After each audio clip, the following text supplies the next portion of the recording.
Good evening, everyone. Thank you for coming out tonight and sharing with us in this historical occasion.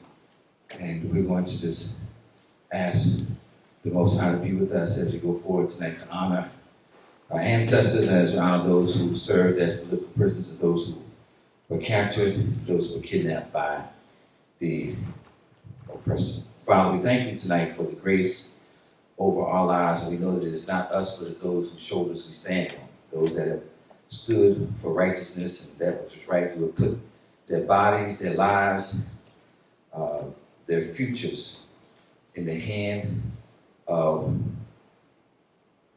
those who would come from them, those who would come after them, that they might be the forerunners of a new path towards justice.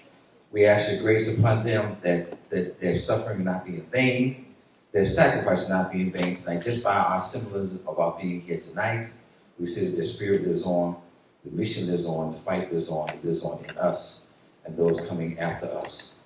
And as Fred Hampton said, you can kill the revolutionary, but you cannot kill the revolution. Likewise, we say that Jesus Christ was a revolutionary, and though he was slain, he rose again and he lives now in us as we continue this fight for truth and justice. Amen and Ashe. Ashe. Free the land. Free the land. Assalamu alaikum. It's an honor to be in the presence of these revolutionaries and these all youth.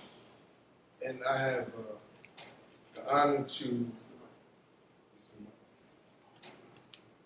it's an honor to be with all you revolutionaries tonight. I have the honor to say a few words for our comrade who ascended. He didn't die, he ascended on July the 7th. And we must remember that it was because of the people's will and movement that was able to get him out of the enemy's hands so he can live around 6 to 7 months with his family in minimum security. So if you think you're free, you're just fooling yourself. He was in maximum security, we had minimum security. It's important to place his captivity, his capture, in context. As a fighter for a revolution, he was a prisoner of war. But because of the colonizers' trickery, they wanted to make him a criminal. So what they were saying, I'm denying you the right to your own nationhood. I'm denying you the right of your ability to be self-determined. You must understand that we have to continue to fight for our liberation, for self-determination. This is a brother who gave his life to his family and to his people and was down for 36 years. Our brother, Dr. Matulu Shakur, spent nearly 36 years in prison for his role in the Black Liberation Army, for which he was unapologetic for. He shall be remembered for his loyalty to the freedom struggle and his contempt towards the oppressors of humanity. It's my honor to serve in the capacity as the male co-chair of the COBRA's Health Commission. And COBRA stands for the National Coalition of Blacks for Reparations. National Coalition of Blacks for Reparations in America. And as the co-chair, we sought to honor Matulu while he was living. How did we do that? We did that by creating a declaration such that on every August 8th, from this point forward, will be the Dr. Matulu Shakur Community Public Health Day. Every August 8th. He was here with us on the planet when that happened last year. That was 1. This year, we're saying we want 100. So you will be given some information so that your organization can join in that 100. We're not going to stop at 100, but we're going to say that's the low bar, 100. And what are we going to do next year? We're going to multiply that times 10 and have 1,000. And after the next year after that, we're going to multiply that 10, we're going to have 10,000. And after that, 100,000 times 10, and what, a million. So we're saying this campaign is called Millions for Matulu. It was Matulu who said there must be a solution to our people's oppression, and there must be a solution to the suffering. So therefore, he became a doctor in acupuncture. And he brought that acupuncture to the South Bronx so he could work with formerly addicted persons. And day after day after day after day, hundreds, thousands became cured, not only from opiates, but also from methadone as well. But he said the government solution to our problem wasn't methadone. So he said it has to be a more natural way. So he created the 5 points, auricular points in the air. So it's asking you to not only read the declaration on it, and you'll get a copy of it, not only to read the declaration that we came up in Cobra on his birthday, but also to see the film Dope is Death. You can Google it, and it'll come up, Dope is Death, and it gives you about two hours of history. Another day when I gave a talk, it was interesting because I wanted to show the film, and I was saying, man, when is Matulu coming on? When is Matulu coming on? When is Matulu coming on? He doesn't come on to 45 minutes later, and I said, okay, I got it. That's how Matulu would want it. He would want to do the political education first, because he would say it's not about me. He would say it's about the people. And the people can only raise their activity if they can raise their consciousness, which means that can only happen through political education.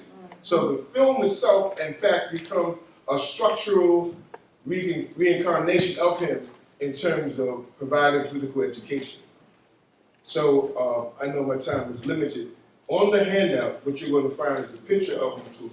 The only error is the artist had January 6th as his day of ascension, but actually it was the 7th, that Friday. So just make a note of that. But everything else is beautiful. On this flyer, you have a link to the website whereby you can actually put your organization's commitment to be part of the 100. So now here you have a chance to be part of the first 10 that'll find your name on that page. But also next to it is called a tiny URL, which means you don't have to type out the 50 letters that's in the first Zoom address. You can only type out maybe 12, right? So those two things are the same thing, but certainly if you want to send anything to us, we'll give you in Cobra's Health Commission's website and email, and you can also put your information there. So what's the campaign doing? The campaign is revolutionizing the way that we're thinking about our health. It's revolutionizing our ability to be a healer in every home. What the campaign is doing is saying we need a healing well in every home. There's no home that should be without a healer and without a healing well. So this campaign needs you to actually come aboard and make it a reality. So you figure within the next 5 years, we can change the whole way in which the Black community cares for itself, for our children, and for our community. So with that, I want to thank you for this time. I know other speakers are here to give presentations. Please remember Matulu Shakur and join Millions for Matulu. Asante Sana. Thank you very much.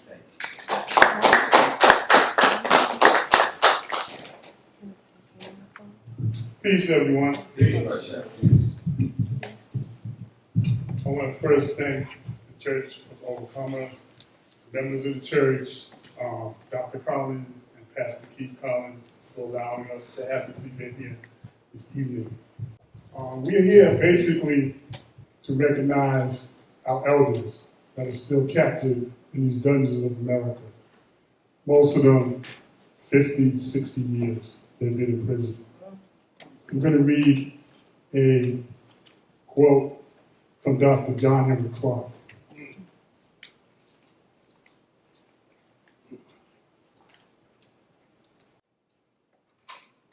Ours has been a continuous struggle, starting with the capture, the Middle Passage, slave revolts, and each successive generation of revolutionaries. The Black freedom fighters who resisted militarily in the 1960s, 70s, and 80s, following the tradition of Denmark Vesey, Nat Turner, and Malcolm X.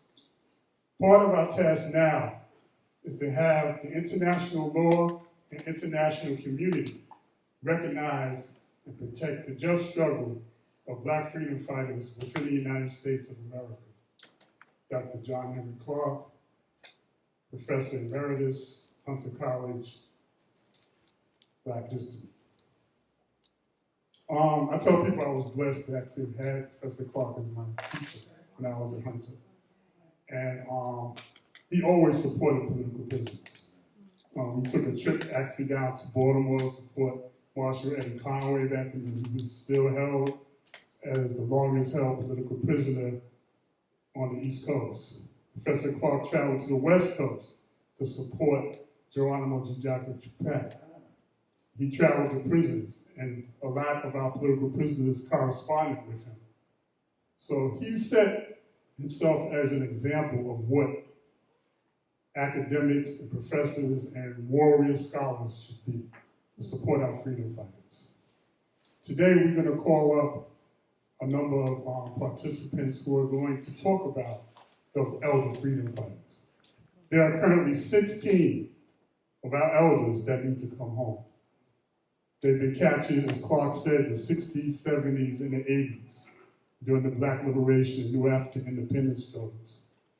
So we want to call out their names, get people to be familiar with that, and definitely give out information on how you can get in touch with them and bring them home.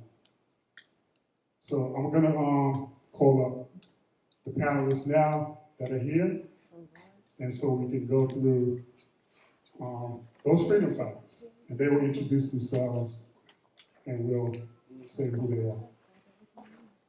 What's the call? Freedom all. What's the call? Freedom all. Can we go first? Yes. Introduce yourself. Can you all hear me? Yeah, I hear you. Also, Oh, but. All right, my name is Nick Carmack. I'm an organizer with the Poor People's Army, Poor People's Economic Human Rights Campaign. We're based in Philly, but we organize all over the country, teach poor and homeless people how to take over abandoned houses, occupy land.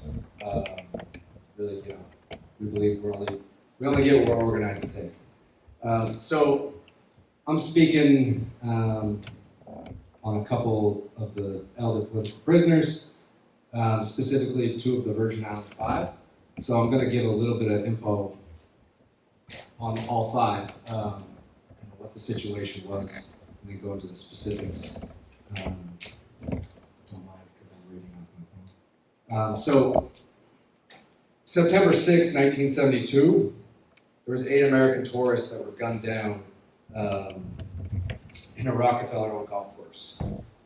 And of course, the FBI, U.S. Army led a 300-man invasion and into the island, went house to house to search for who they claim was the gunman.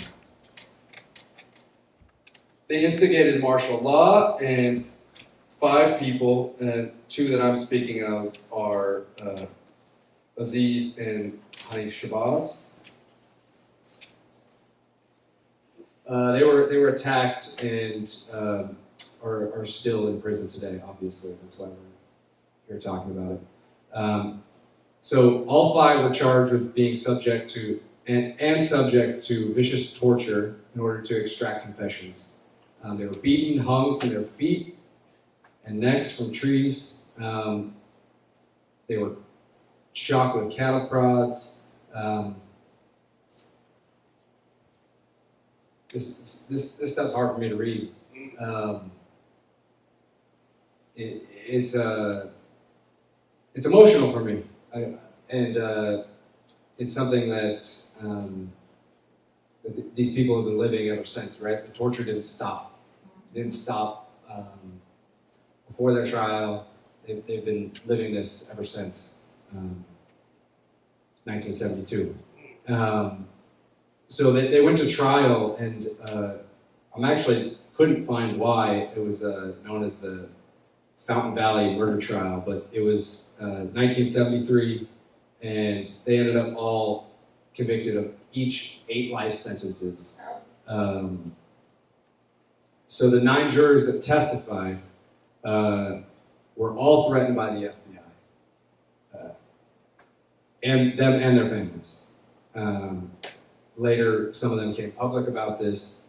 The jury deliberated for 9 days and told the judge they were hopelessly deadlocked, yet the judge still refused to dismiss them and call a mistrial.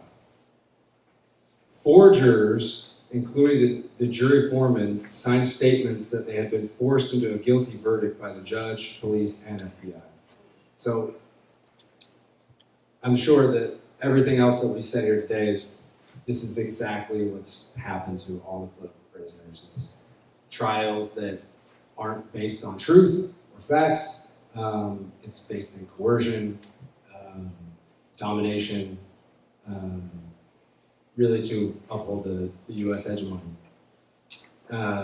So that's a little bit about the general situation with the Virgin Island Five, but Abdul Aziz, who has been in prison for 49 years, still today in a Florida prison.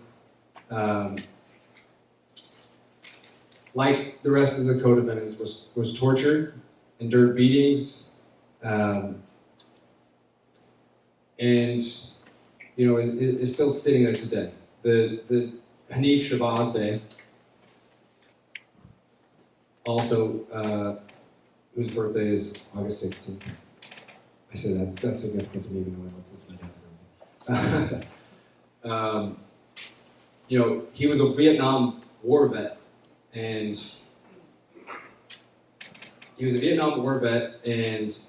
during his time in Vietnam, he was also tortured. So it's just a cycle.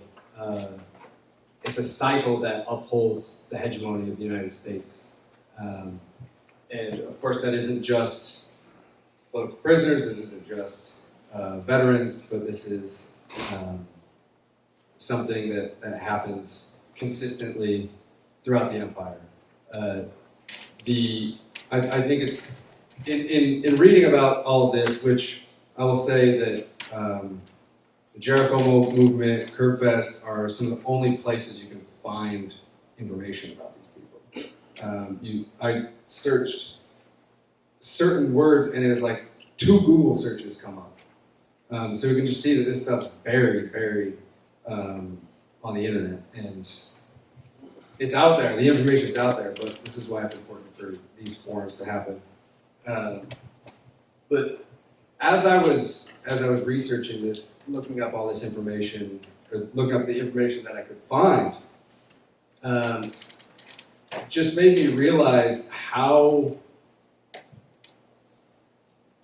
our history is hidden from us and how most of us don't understand it.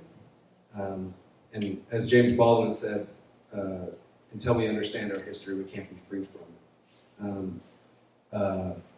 And me and the brother were talking here earlier. He asked me, what radicalized me?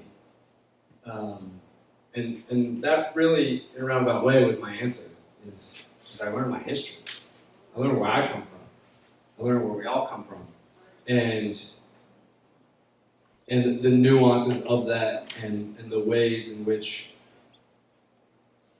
we all have to learn this history and unlearn this indoctrination process that the empire enforces on all of us, on our minds, our bodies, our spirits.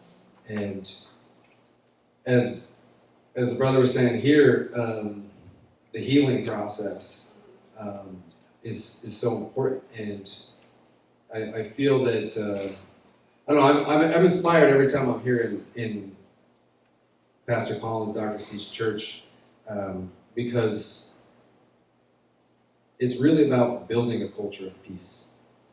It's really about coming together and building community, unlearning I'm trying to not use cuss words when I'm sitting in church. Unlearning the BS that we're all taught, and it's this is a small part of it, and I don't have all the information on it, and I wish I could find more and have more time to uncover what there is from elders, from the oral histories of the people who were alive as this process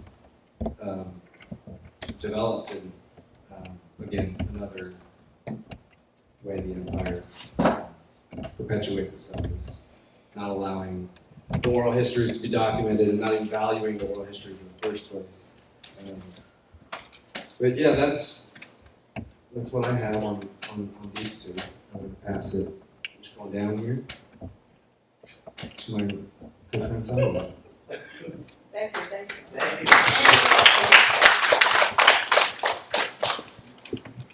I'll try to follow that up. Hi everyone. Hi, I'm Sadia. Thank you. Hi. It's my young person Gigi in the front. You want to say hi, Gigi? Hi, Gigi. She's a great friend of Leah Nix. So I'm here to talk about JoJo Bowen and Fred Mohammed Burton. They are two political prisoners that are very special to Philadelphia, and I think represent a lot of very particular legacy around movement building locally here in the community that we're a part of. Most folks may not know or may not have heard of JoJo Bowen and Fred Burton, probably because their capture came sort of towards the end of what we saw, like the Black Panther Party's decline through COINTELPRO. As we start seeing the Black Panther Party expand, start seeing the Black Liberation Army expand or go underground to free folks who are being captured and tortured, we start to see COINTELPRO taking its program and really finalizing the strategy around silencing a new potential era of political prisoners. And JoJo Bowen, Russell Moon Schultz, and Fred Burton are all a part of that legacy. So JoJo Bowen, he was a teenager. He's a Capricorn. If you like zodiac signs, that's important to me. Yes, Capricorn. So he was born January 15, 1946, just 3 years older than my dad. He grew up in North Philadelphia. We obviously know what was happening in Philadelphia, in the area of Philly, right? We know, obviously, because of the U.S. and capitalism, right? Folks having to unfortunately struggle through survival economy work, being involved in street organizations. That's the background that JoJo Bowen comes from. He's interesting because he kind of checks, I would say, most categories of different types of prisoners. You have a social prisoner, someone who goes in as a product of engaging in some sort of arbitrary social crime, stealing. Folks like George Jackson went to jail for stealing like $5 worth of gasoline. It's not just, but it is the way that the state arbitrarily forces its arm. So JoJo Bowen is a part of that. He was a teenager when he went in 1966, just a year after Malcolm X was murdered. He comes out 5 years later in 1971.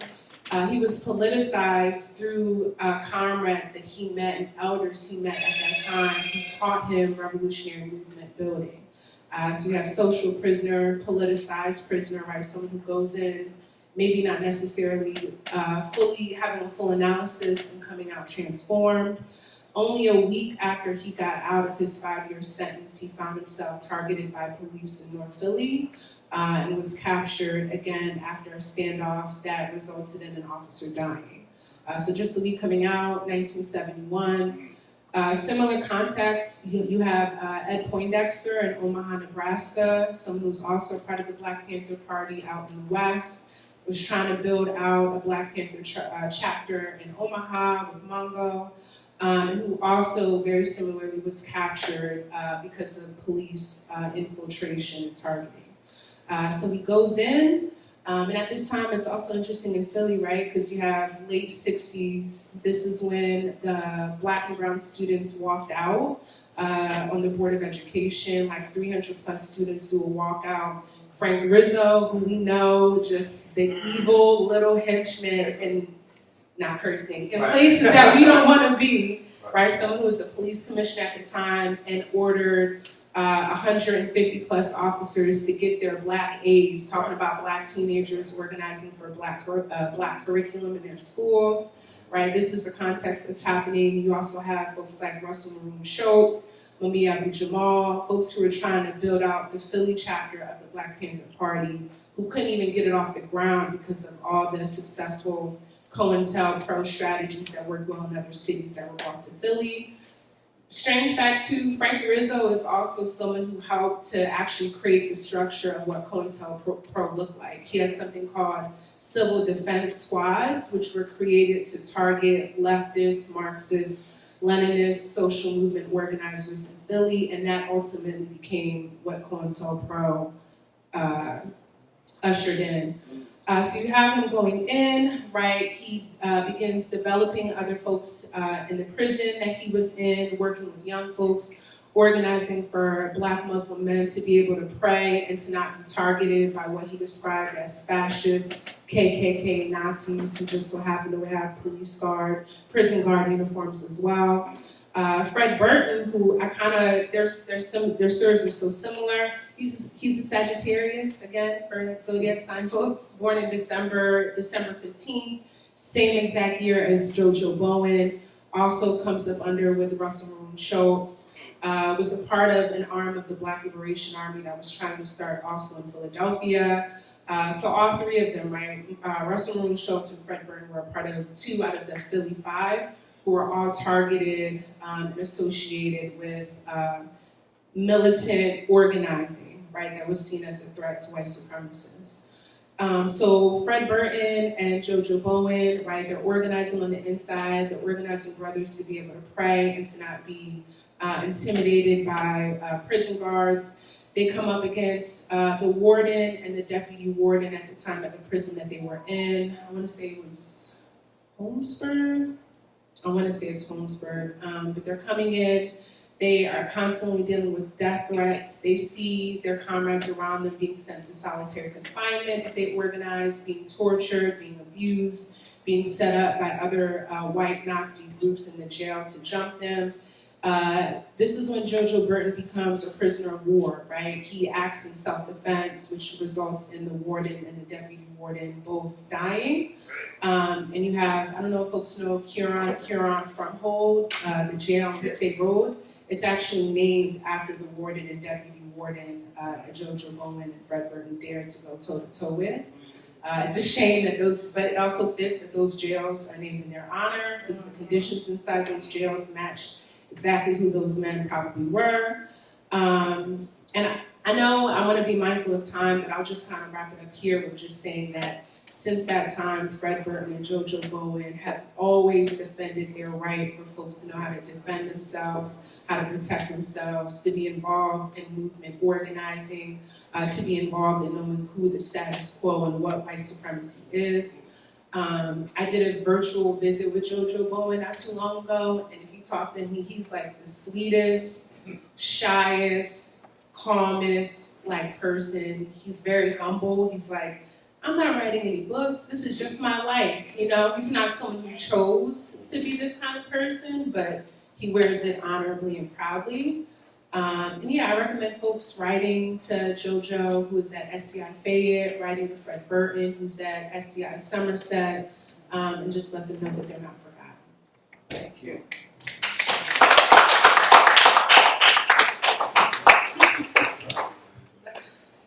That was dope. How you guys doing? Good. Nice to see everybody. You guys hear me? My name is Nemo.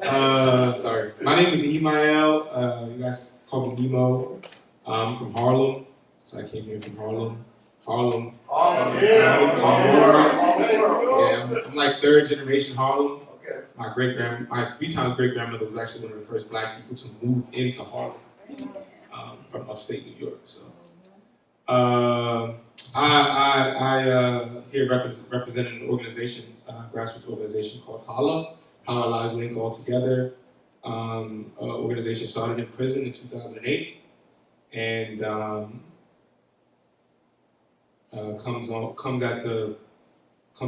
stands on the shoulders of organizers like Eddie Ellis. There you go. Larry White. Say it again, Eddie Ellis. Eddie Ellis. Say it again. Can we give some love to Eddie? There you go. Give some love to Eddie. Activist Little Coach for Criminal and Social Justice. Larry White. And a whole other bunch of dope people. I do a lot of work around education. I teach at an independent African center school.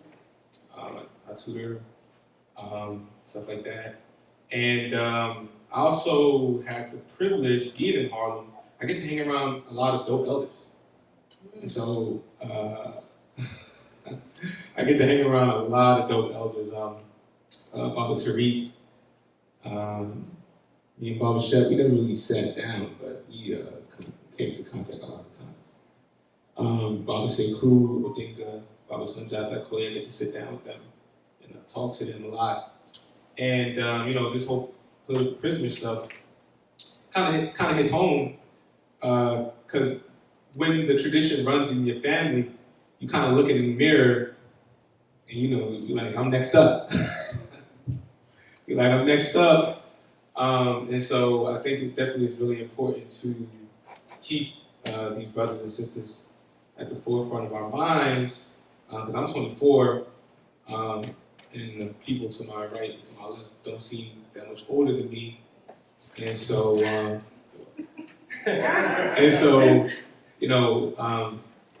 a lot of times we only touch on subjects when it directly, impacts us. We go to prison and we get accused of some false BS or something. And by that time, you ain't nothing. And so, anticipating the state's repression for us, for the work that we got to carry on, I just think it's appropriate to be here. And to really not just talk about these things in our house, but also in our primary organizations, our families, really push a pedagogy and a tradition of honoring the people that came before you. So, a little bit last thing about me, and I'm gonna get to the people who I'm supposed to talk about.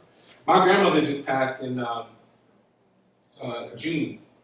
She passed June 3rd. She was born in 1958, and she was also in the tradition.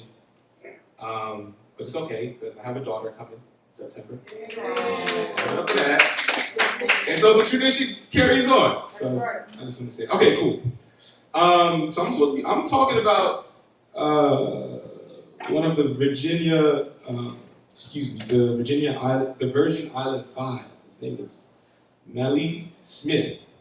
So I just want to read some information that I found, some contemporary information. Today, Malik Smith and Hanif Shabazz Bey are currently confined in United States prisons. Warren Ballantine has been transferred to a prison facility in the Virgin Islands. Malik Smith and Hanif Bey are being held in prisons on the U.S. mainland. Abdul Aziz is being held in a prison in the Virgin Islands.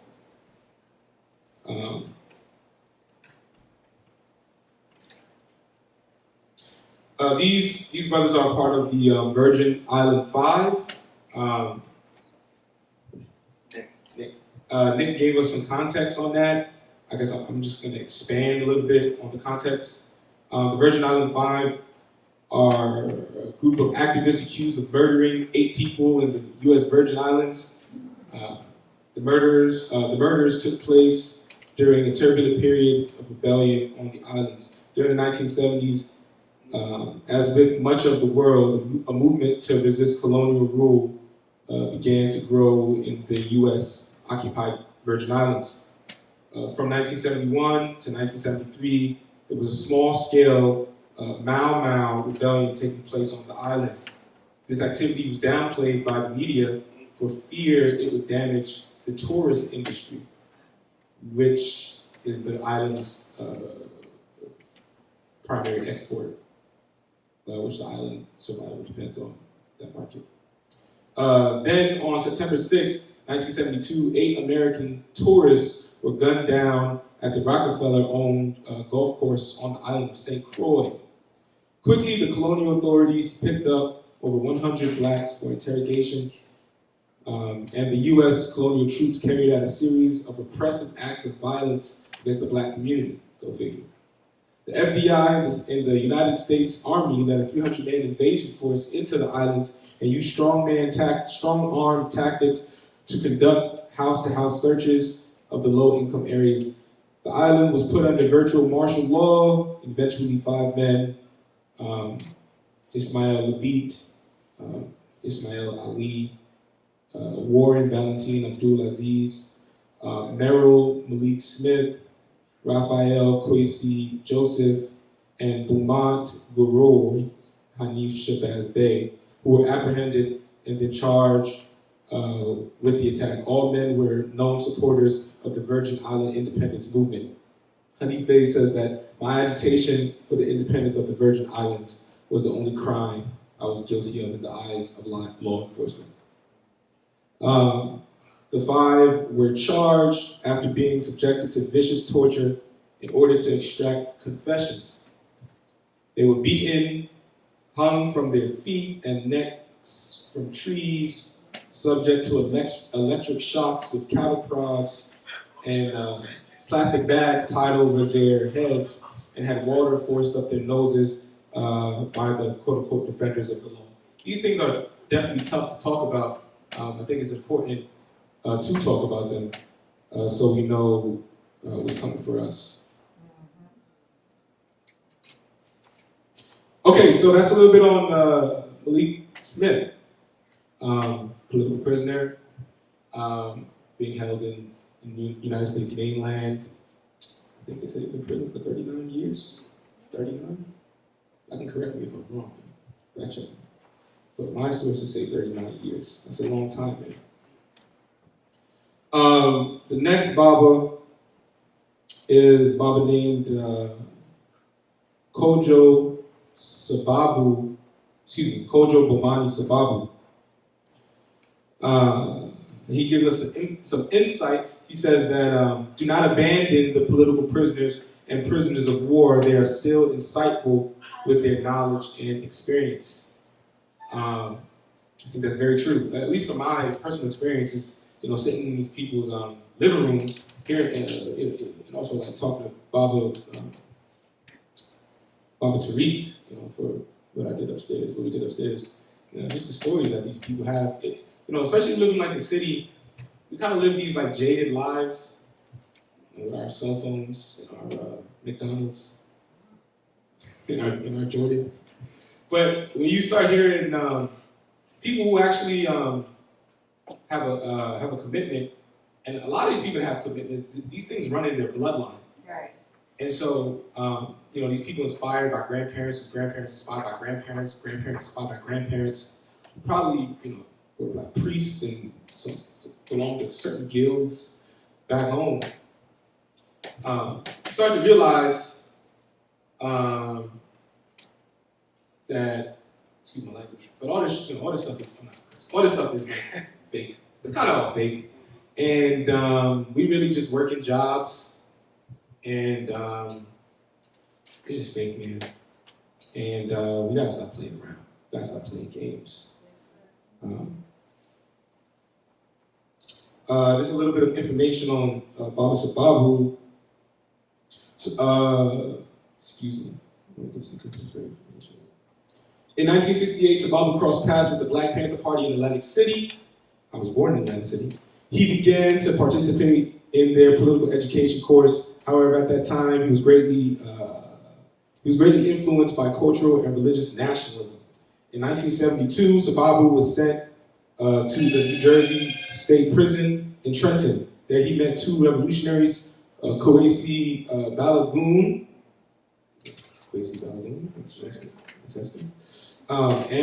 and Daliwa Clark. These 2 individuals greatly influenced his political development. When he was released 3 years later, he joined the Black Liberation Army. On November 15, 1975, Sababu and another BLA member, Ojode Lutalu, were arrested after a high-speed chase. The incident began with when police attempted to stop them after receiving a report of suspicious occupants in the car.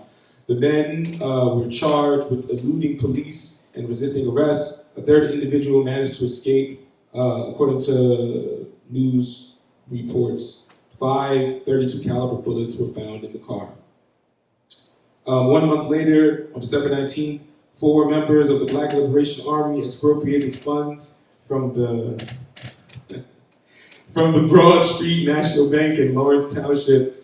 The action turned into a shootout with police as police gave chase for over a mile into the neighboring city of Trenton.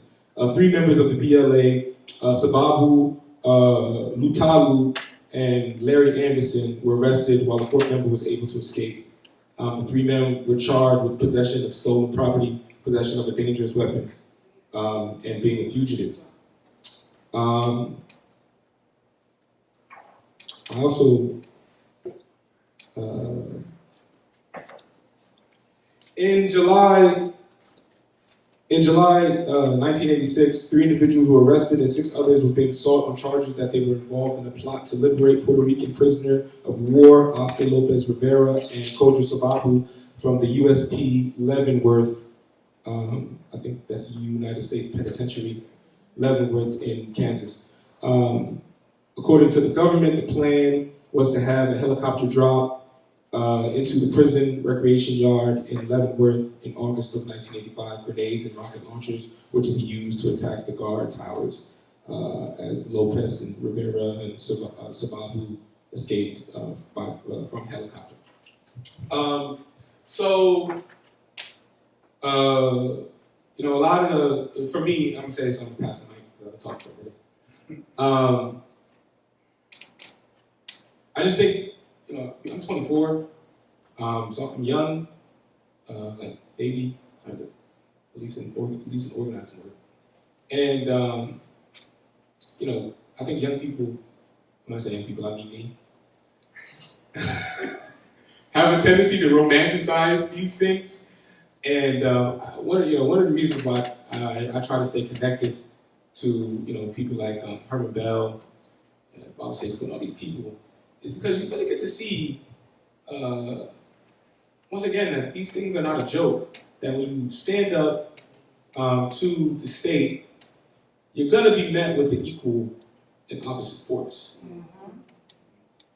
And so we think, everybody saw the Malcolm X movie? Everybody saw the Malcolm X movie. We watch those things, and, we start practicing Malcolm's speeches in the mirror, and start wearing suits and bow ties. And it starts to feel good. And, and we start to romanticize. And we start to get these really inflated egos. And no work is done. Because we romanticize. But I think, a message that coming to events like these and being around elders just reminds me that it's not a joke. And it's real. It's real. And you next up, man. Yeah.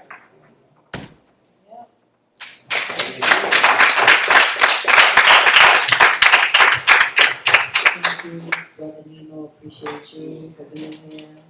This is my road dog for today, man. We drove from Brooklyn here to Philly. So, who am I? Okay, so my name is Shannon Jones. I'm the co-founder of an organization called Grunt Sites for NYPD accountability in the streets. We're known as Y Accountability from Russia. Our organization was founded in response to the chokehold murder of Eric Garner by NYPD in 2014. So we've been activated for about 8 years. I think about 7 3/4 of it I've known Brother Shep. Right? I think I met Shep very early on. I won't spend too much time on that. Not knowing Brother Shep, of course. But I won't spend too much time on, why accountability as an organization, what I will tell you is that, our claims to fame are the FTP 1, 2, 3, and 4 protests that brought out probably in total maybe 30 or 40,000 people in direct opposition to police abuse in the subway system and the MTA system. The police were, attacking the churro lady, the men selling candy on the subway, the excessive ticketing, and the constant threats of adding more police to the subway system. It culminated with the NYPD pulling out their guns on a young 19-year-old brother named Adrian Napier, and also beating up some kids on their way home from school at the J Street station downtown Brooklyn. So, when they say give back, we say fight back. So we organized our first action on November 1st, 2019, a second one at the end of November 2019. FTP 3 was January 31st of 2020, and the infamous FTP 4, which some people misnomer and call the Mott Haven protest, where we were set upon by police with machine guns and we were kettled and attacked. My personal self, I was placed in the chokehold and thrown to the ground by NYPD. So when Brother Nemo talks about really this is not a game, this is not a joke, this is not romanticized, when you organize and mobilize Black people, you make yourself, your organization, and your community subject to vicious and violent repression. So that brings me to the two political prisoners that I would like to talk about this evening. And I'm going to sort of do a mashup of their experience and contribution. Jeff Fort, as well as Larry Hoover, were born in Mississippi. I'll stop right there for a second and digress, because part of what Brother Nemo and others are talking about is that sort of same COFA, right? Understanding your past to know your present and where you're going in the future. So we have two political prisoners that came from the Great Migration to Chicago, right?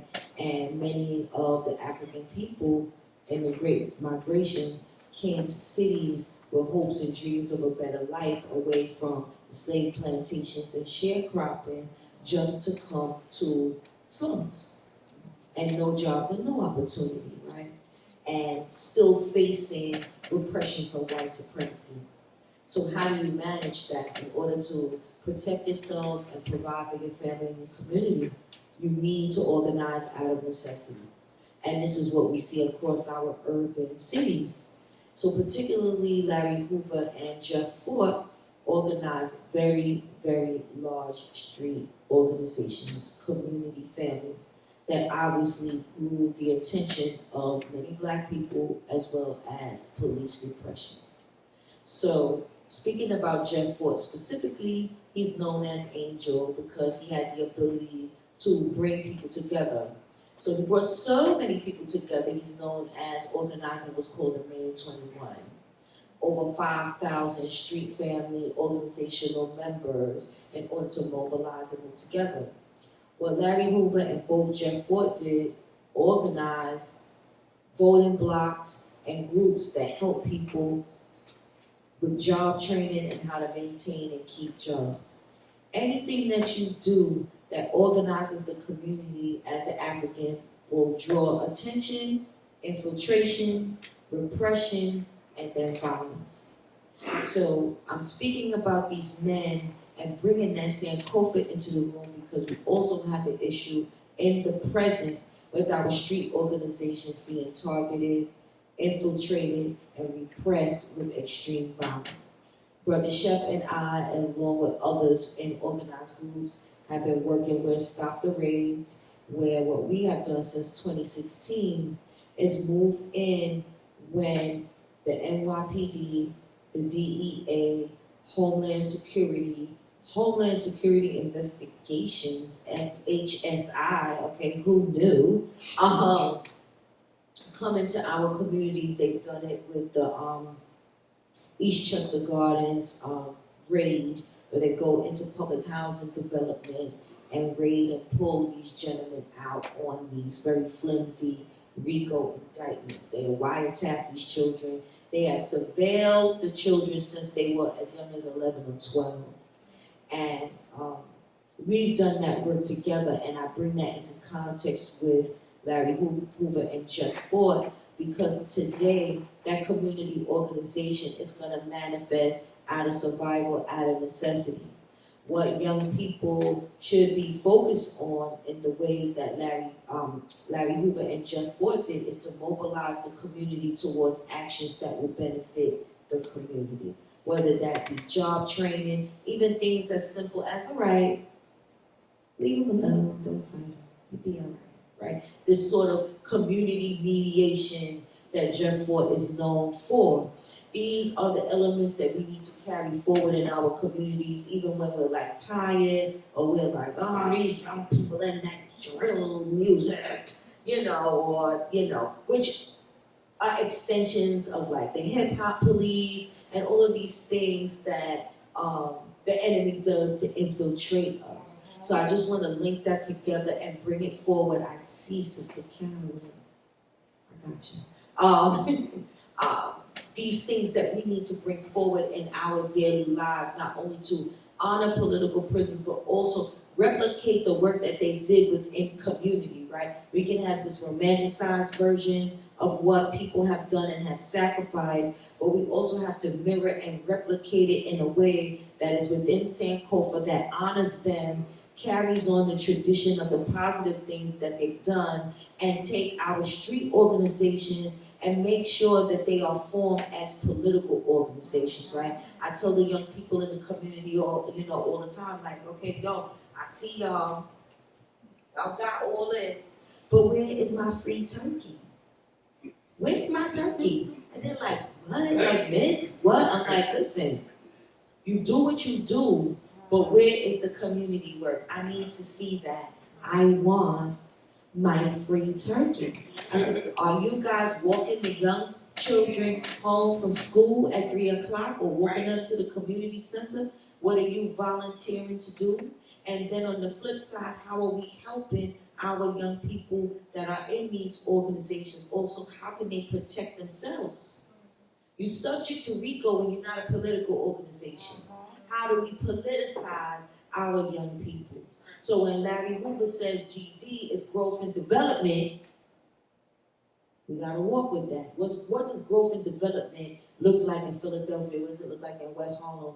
What does it look like in BK and in other, I call them urban coastal cities throughout the United States where we face gentrification, repression, and extreme violence. So that's where I wanted to come with it in the tradition of Sankofa, where we learn about these things, but not just in a nostalgic way, but how can we mirror them and carry them forward. So anytime I have an opportunity, and thank you, Pastor, for allowing me to be here today, I always give people homework, right? Not just jib jabber. So everybody in the room have homework. Now do your homework. And I want to hear about it because I know somebody's recording this. My email is shannon@whyaccountability.com. So you're going to turn in your homework. Your homework is to get in proximity with a person that may, we're not doxing people, be a part of an organization in the community, let me say it that way, and burgeon their growth and development, and politicize them and radicalize them. And maybe we can get a rocket launcher out of it. Okay? Let's get a rocket launcher. All right, thank you very much, everyone. I appreciate everyone.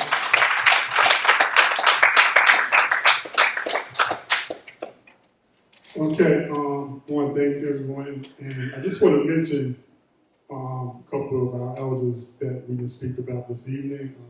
Unfortunately, a couple of panelists, for whatever reasons, heat, transportation, and other things, are unable to make it here. But I want to thank those of you that did travel those long distances to get here. I'm going to call out the name of Ed Poindexter, Veronza Bowers, Kenny Zulu Whitmore, Mumia Abu Jamal, and Imam Jamil Alami. Okay, we weren't able to speak on them But what I want to say to everyone that's here is that Michelle St. Q. McGee is on the ground and he's home. Whoa!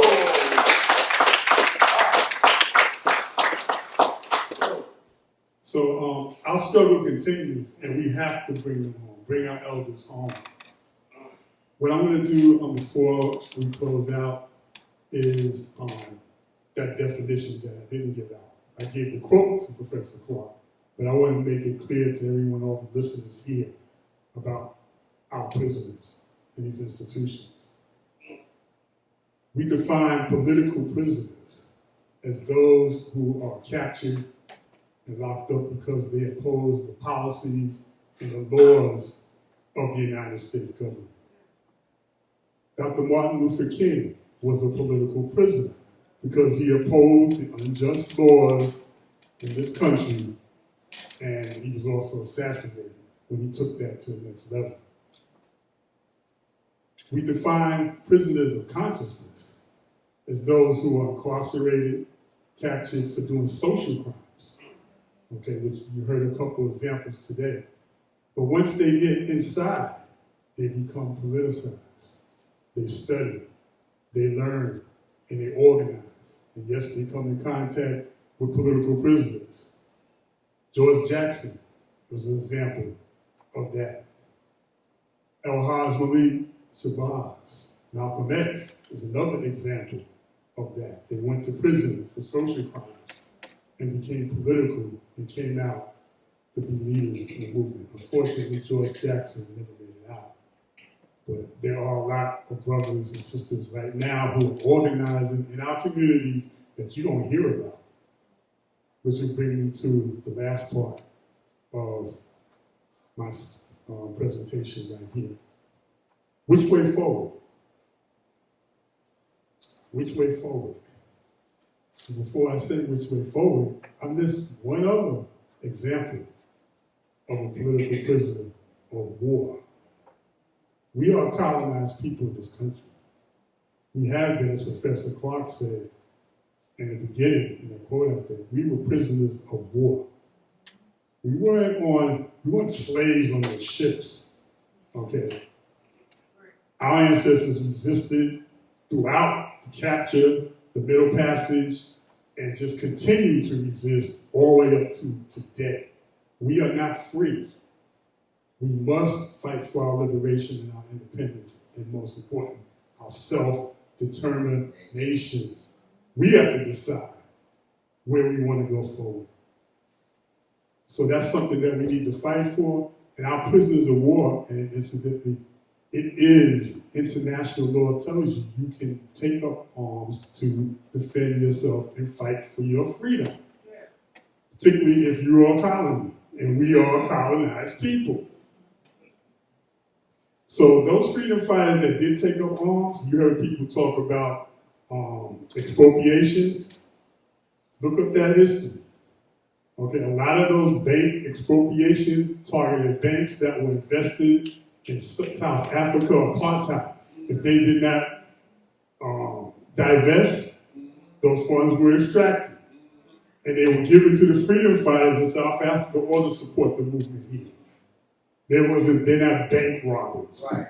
Nobody had money and went and spent it and had a good time. They went to the movement. Those who defended themselves or took up action against the enemy, they were not murderers, cop killers, as they like to say. We were at war. Our people suffered immensely during the late 60s, 70s, and the early 80s. Dozens and dozens of freedom fighters were assassinated by this government under the counterintelligence program, New Kill, Chesmar. I can go on and on with all the programs that this government put against us. J. Edgar Hoover's name should be off that federal building. He should be removed. He's going all the way back to Marcus Garvey, another political prisoner. Okay? Hoover was responsible for Marcus Garvey being deported and locked up because he hated black people. So, do that study, as Sister Shannon said, homework.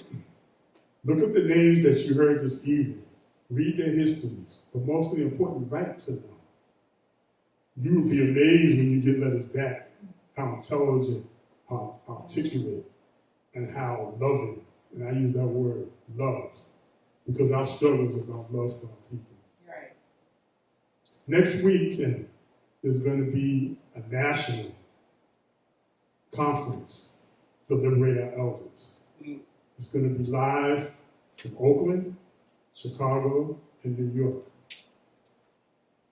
I want people to, if you're in those cities, you can still be, it's a hybrid program. You can sit in and watch the panels that are there, or you can go online. We'll have that information. You can reach out to me at panthershepcat@aol.com. It's Panther, Panther, Shepcat. My name is Brother Shep, so it's SAGP, and a panther's a cat. And AOL because I'm old school. Being an original member of the Black Panther Party. PantherShepcat@aol.com, and we will give you that information. And there's a lot of this Curve Fest coming up for political prisoners, where we have hip-hop artists and poets and everyone else, which originated right in Philly. Okay? And it's all over the country now. It's going to be in Baltimore on August 1st. It's going to be in Brooklyn on August 16th, right, Mimo? Yes, 16th. Purpose? Yeah. I believe so. Yes, because right before the parade, 17th. And Boston coming up on the 26th, I believe. But hit me on that email, you get that information. And there's a lot going on besides that. So get involved with our freedom fighters, bring them home, because there's no other people or nation on this planet that does not put their freedom fighters first but us. We have to respect and bring our freedom fighters home. So that's basically, anybody have your last comments or anything you want to say before we close? Questions? We can do that.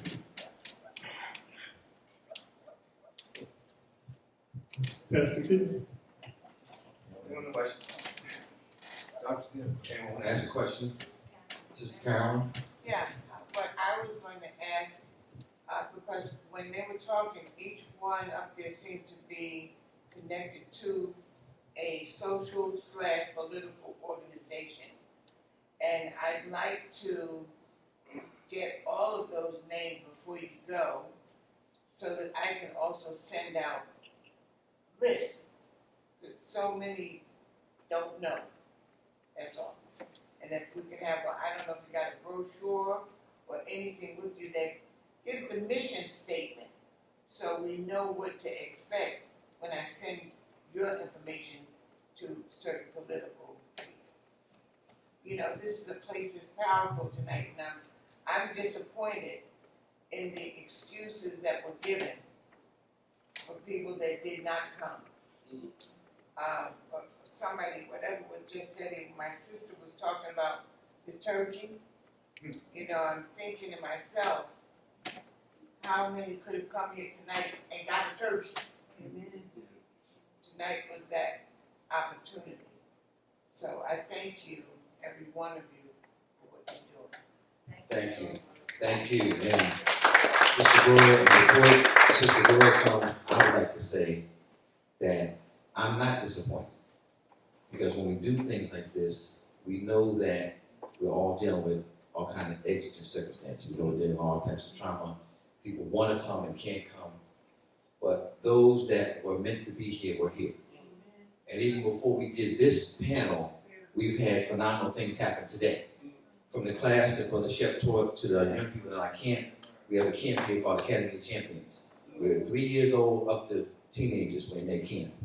They learn about the Panthers. We had a young man here doing community service. And he learned and met the Panthers, and that helped to plant a seed in his mind. So just because he has a monitor on his ankle, he knows that he can fight for his liberation. And there are elders that will help him in that fight. So I'm excited today, or I would say I'm pumped, because of what has happened in the sacrifice that you made come here from New York, going down the road, and New York, and all those places I'm pumped that all of you are here and what has already happened even before we got here this evening. Sister Gloria. Good evening, everyone. I'm targeted by the United States corporation. This is not a government. This is a business. And that's how they run it, like a business. Right.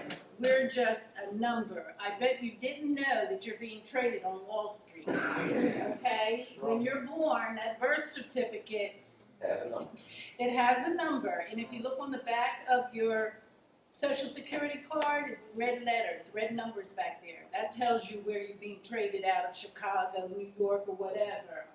So until we come together, because I had no clue what was going on.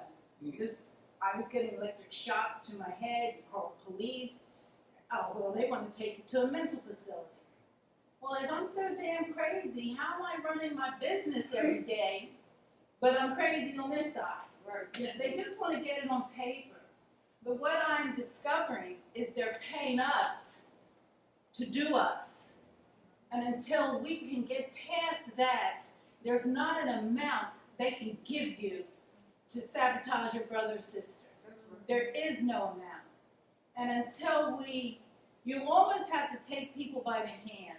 Because I've talked to hundreds of people. And they were like, they kind of poo-pooed me. But now that the frequency is going up, they're talking about 10G, 5G is killing us. 5G is killing us. They have weaponized our communities. Oh, why is that happening? These black children, it's black on black crime.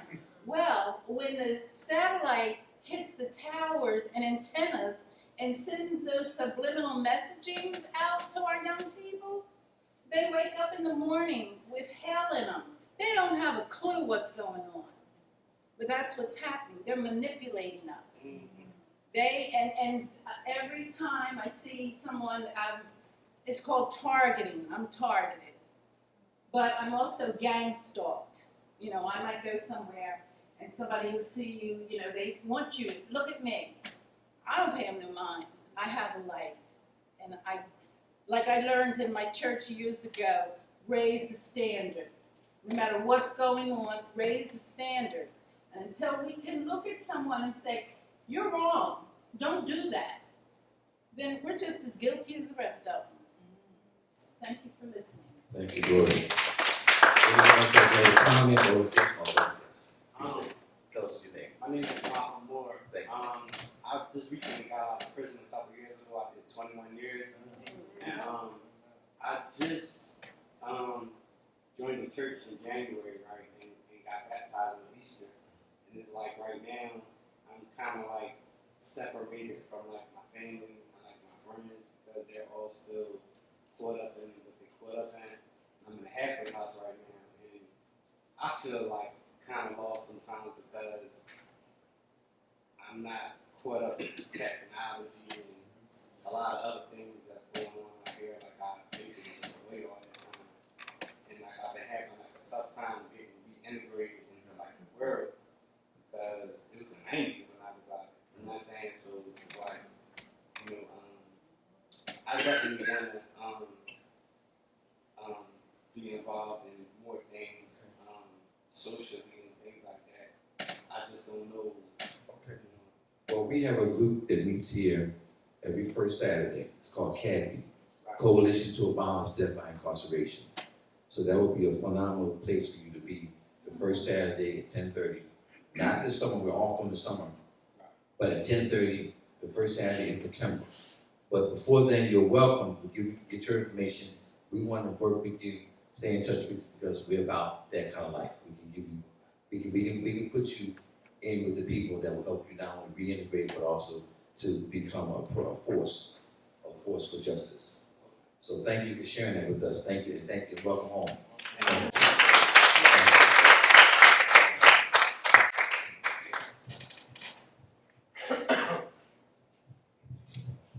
Peace. I am Tariq. I am a Black Panther. I'm a former member of the Black Liberation Army. And first, let me say thank you to Pastor Keith and Pastor Sister Collins, Carolyn, thank you for having this discussion. And I would like to say to everyone here, I love you because you being here says that you are intelligent and that you're studying what's going on, and your being here is part of your studying to be able to give an enlightened answer and discussion to these matters. And I love you also for being here, all of you for being here, and especially our panelists, because it says that you are courageous. And you're courageous because the enemy, the FBI and the CIA, is upset with all of us for being here. And for you to be here, it's really indicative of you being very courageous. And I want to encourage you all to continue along the path towards freedom. So thank you very much. Peace, brother. Thank you, Brother Speaker. He has a phenomenal history of his life. If you can share a few words with him, that'd be great, because it's just mind-boggling to hear him as an elder talk about the things that they did and how they were that example to us and for those that are coming behind us, the younger generation. Anyone else want to share anything? Yes, this one, please. This is one of the young men we met today as well. Please introduce yourself. Grace and peace. My name is Hakeem Kamel. I want to thank y'all for what y'all doing. I work with individuals in the justice system. I'm not a part of the organization, but I contract with them.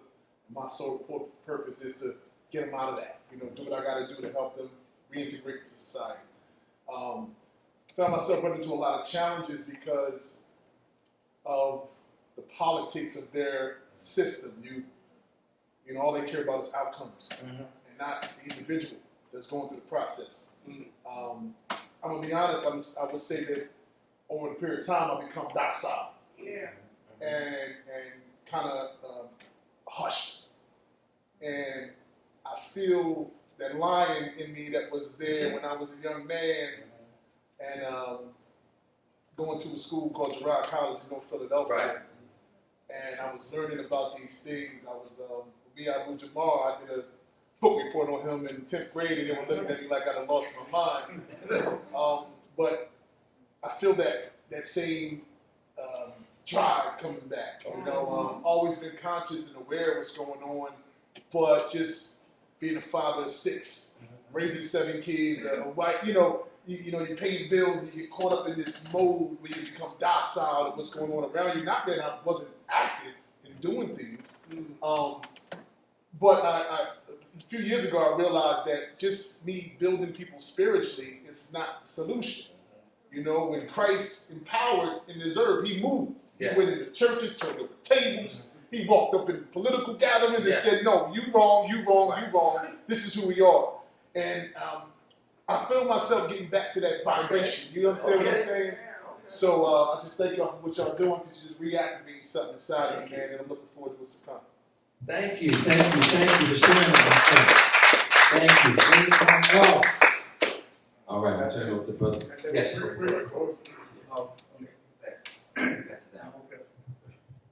I just want to invite everyone here. If you didn't see the exhibit downstairs, please come downstairs. There's an exhibit downstairs from a history that we just talked about, 60s, 70s, and early 80s, Black liberation and New African independence movements. And if you have any questions, myself, Brother Tariq, been involved in that, we can answer that. But everyone who's here in Philly, on this area, the exhibit will be here tomorrow, okay, in the morning, okay. You can stop by the church, and we'll be here to go through that. So I just want to say, what's the call? Freedom all. What's the call? Freedom all.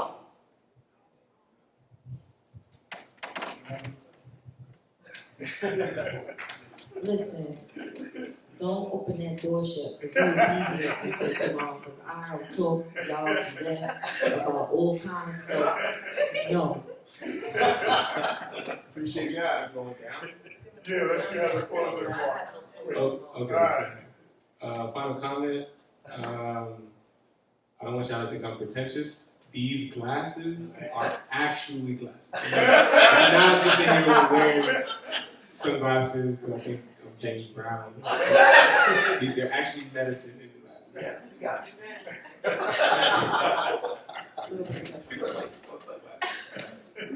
Miss, I was. Just, I forgot to say my organization. Yeah. Thank you to the person that asked that question. I jumped right in. So I'm a part of the Malcolm X grassroots movement. I was a youth I was a youth organizer for 5 years at the Philadelphia Student Union, and I do youth organizing now. So sorry I forgot to say that earlier. In your emails. In the Philly chapter. That's what it says. No, I'll say what's your email. Oh, my email is Saudia, my first name, SAUDIA, like Saudia Ramona, .durrant@gmail. Just wanted to say, as some of the people were saying here in the panel, that we're at war right now. I think some people think there's a teddy bear at the door and it's really a grizzly bear. And I think we're in a moment where, as the brother was saying over here, that a lot of people are losing hope. So, I mean, these are important, obviously, but a lot of young people specifically aren't seeing the right direction. They're not getting politicized because they don't see the people out there building unity. And so I say that because we need to unify the independent political movement, right? The nonprofit industrial complex has co-opted so much of our work, and the Democratic Party has co-opted so much work that's happening in the neighborhoods, in the communities. So the Poor People's Army currently is planning a march on the Republican National Convention. We've been doing this every 4 years on the opening day of Republican and Democratic National Conventions, wherever they land. So we're planning a march next summer on the Republican National Convention in Milwaukee and marching 90 miles to Chicago to the Democratic National Convention. And it's really just an opportunity for all of us, all of our different organizations working on different issues, to show the empire that we're watching and to show young people that we're building something, and we're not just talking about this stuff, but we're building in the communities and unifying nationally. So I invite y'all to join us if you want to chat after and figure out how you can plug into the organizing. Definitely let me know. And also, just thanks to all the elders for paving the way. We wouldn't be here without y'all. Thank you. On that statement about a movement being usurped, how many people have heard of WIC? Women, infant, and children. How many people have heard of that? Yes. Do you know that started with the Panthers? Yes. WIC program started with the Panthers. Yeah. So we have to connect the dots so we know what our people have done and how they've sacrificed and how the society is like erasing them, erasure. So I work as what is called the father coordinator for the Foundation for Delaware County. As a father coordinator, what we do is look at the critical crisis that we're in terms of black children dying at high rates, infant mortality, how black women are dying after giving birth for maternal mortality. So many black women are dying that they're speaking about the fourth trimester. Now, when you're talking about changing the whole structure of a whole industry because so many people are dying, you know what that's called? That's called genocide. That's called genocide. We have to understand the level of violence that happens against us. Yes, it's the police violence. Yes, it's state violence, but it's also social violence. When I asked Brother who's inside the national organization, how many Healthy Start organizations exist around the country? He said about 115. The way that a municipality actually gets money from the federal government is that they have to be 1.5 times greater than the rate in which black children are dying. Any child is dying. So here in Chester, we've been getting money for 30 years. You tell them you can't solve the problem in 30 years? But I asked him, I said, well, how many people applied? He said about 400. I'm saying, wait, 115 people got funded. About another 400 or so didn't get funded. I want to know how many places would actually qualify to apply. Once we have that information, then we have a better understanding of how serious the problem is. So we have to protect black life. From the womb, we have to protect our black women. So we need to, you need to, for those of you who live in this area, you need to write the organization. You need to write foundations for Delaware County and say, what are you doing about this and what are you doing about that, right? If there's no noise, my parents said, you know, the squeaky wheel gets the oil, right?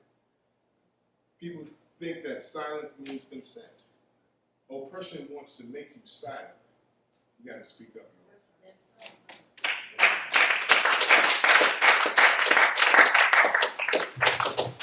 Thank you, brother. And RJ, thank you so much. Yes. I just Yes, want to make a comment. People are fact about WIC.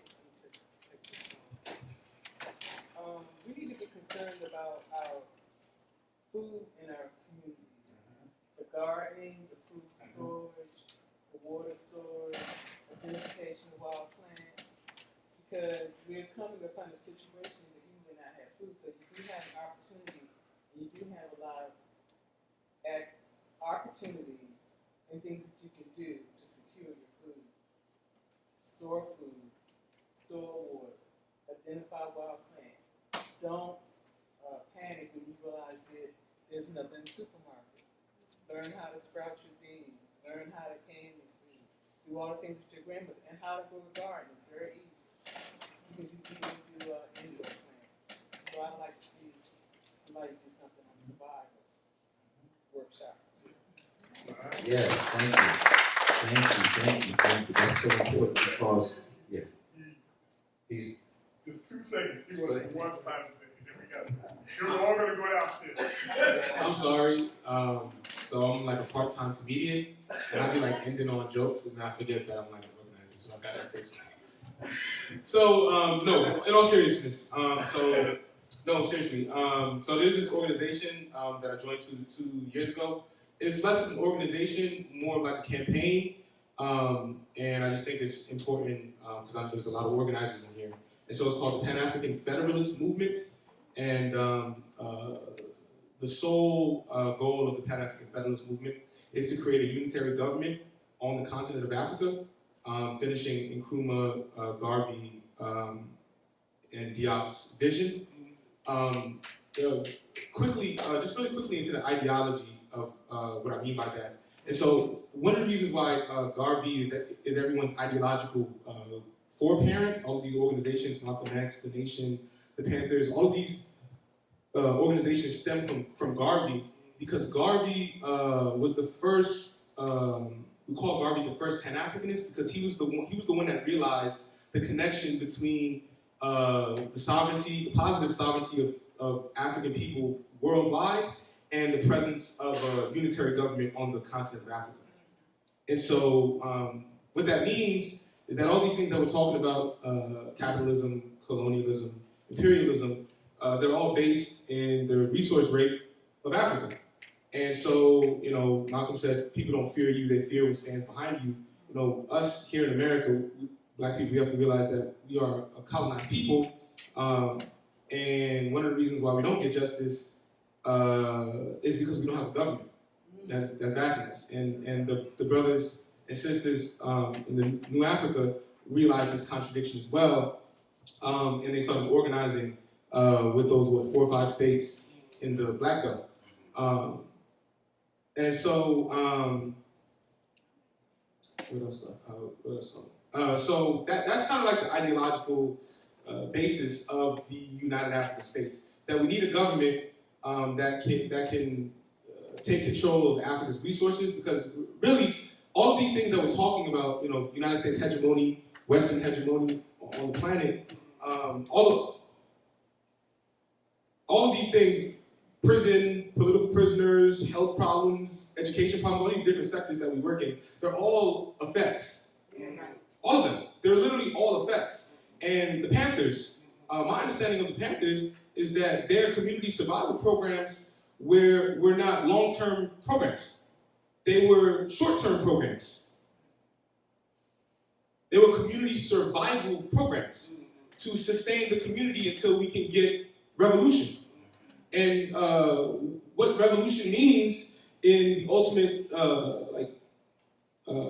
universal worldwide context is that Africa has to go free.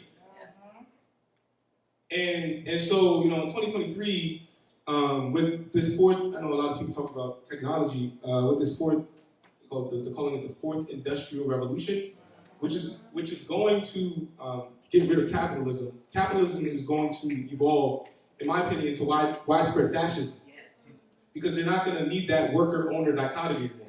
They have robots.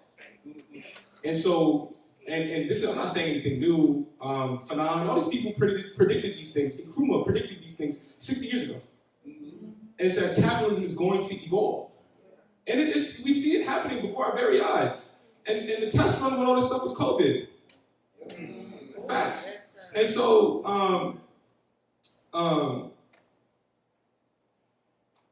with the fourth industrial revolution, the recolonization of the African, what they call the new scramble for Africa, that's real. That's very real. I've never been to the continent, but I have, everyone, I know I'm going, I'm not tripping. Everyone around me is going to the continent. Hala is going to Kemet next week. I have some comrades that just came back from Senegal. I have some comrades that just came back from Tanzania. I have some comrades that just came back from Uganda. And they're all bearing witness to this new scramble for Africa. That it's not just European nations, but there's also other nations that are sucking the proverbial blood and resources of this continent. And so we need a unitary government on that continent. And until we have a unitary government, nothing is going to change. And I'll tell you what, we don't have a lot of time either. Nkrumah was calling for a unitary government in the late 50s, 60s. Nkrumah said, we need a government now. He said that in 57. He said, the independence of Ghana means nothing unless it's linked up to the total liberation of the African continent under a unitary federal government. Right. In the 20s, Garvey was saying, what was Garvey saying? Garvey said, I'm the president of the provisional government of Africa. President General. And so, what we're trying to do is, in closing, is realize this. And in the essence of time, we're trying to do it before 2030.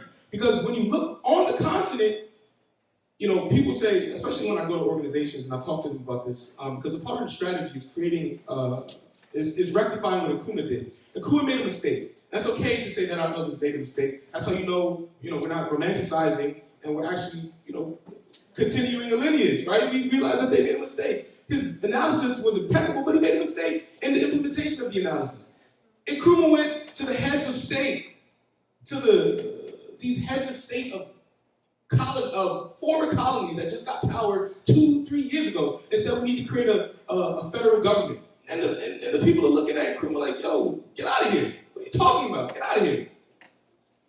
We're looking at your policies. We're looking at what you're doing in Ghana. You look like an authoritarian. We're not trying to, you're power hungry. And Nkrumah is saying, no, that's not what's happening. And Nkrumah is saying, no, we are just trying to create a unitary government. And he made a mistake. One, he made a political theoretical mistake. That he's coming to the heads of state to neutralize the sovereignty of these nations. That's a mistake. Why? Because the heads of state don't own the sovereignty. These are republics, not monarchies. The people own the sovereignty of the state. In the United States Constitution, we're talking theoretically, what does it say? It says, we the people. And so how are we trying to rectify Nkrumah's mistake? Instead of going to the heads of state who are managers of sovereignty, they don't own sovereignty. We're trying to go to the grassroots leaders to create coalitions and get everyone to agree. These grassroots coalitions who represent the interests of the people and to a large extent represent the people more than the governments do. And say, yo, can we all agree on one thing? I said we need to agree on two things. One, we need immediate education reform. That's kind of like where I do work at. Two, we need a government on the on the continent of Africa. And people, because people don't believe in themselves. But if you look at the continent, and you look at the world, but look at the continent of Africa, the whole continent is calling for mutualization of sovereignty. The whole entire continent. Mali, the president of Mali just banished the French. He just took the French language from being the official language of Mali. They're trying to mutualize they're trying to form a federation with Burkina Faso. They're trying to bring Julius Malema in South Africa is calling for the removal of borders. Uganda is radicalizing. The whole continent, the entire continent is saying, get rid of these neo-colonial borders. We don't want your regional economic communities. We want a continental sovereignty. And the whole world is waiting for the African in America who has access, the most access to resources relative to the entire African world, to step up. And so, thank you. Okay. So your organization, let's talk, please.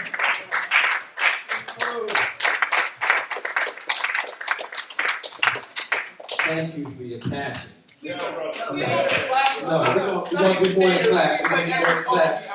Because as can everybody just rest on their feet, we're going to pray out. We're going to go downstairs and get something to drink, get some food if you like. But I just want to, as we prepare to close out very quickly, this revolution, Gil Scott Heron said, will not be televised. It will not be funded by Walmart. It will not be funded by the Fortune 500. So what does that mean? Make a donation to an organization. Pledge your time, your talent, and your treasure. Leave a part of your inheritance to an organization. Leave a part of your resources to an organization. Because people die, but institutions and organizations don't. I didn't get no amen on that. Amen. We all want to die, but we need to leave something so that this work can go on. So not only the expropriations, et cetera, but also what we invest in. If you need a service done, find somebody in the movement that can perform that service. We've done it here in our church for 23 years. We don't have anybody do any kind of work in here that's not from our community. It's not going to reinvest in what we're doing and our people. So with that being said, thank you all for coming. Thank you all for coming out from New York and other places. And it was a great evening. And I just want to say, Father, we thank you. We thank you for our rich legacy. We thank you that we are overcomers. We thank you that though we have experienced much and we have suffered much, we will also accomplish much. And that we have the legacy of our ancestors. We have their shoulders to stand on, the men, the women that were powerful in the face of the fiercest oppression. And yet we have produced so much love, so much talent, so many giftings, with so much grace upon this earth because you have anointed us for this cause and for this season. So we ask now that we would go forward as a mighty army, bringing our talents, our gifts together to liberate your people, not only spiritually, but economically, politically, and mentally. And to that we say, amen and ashe.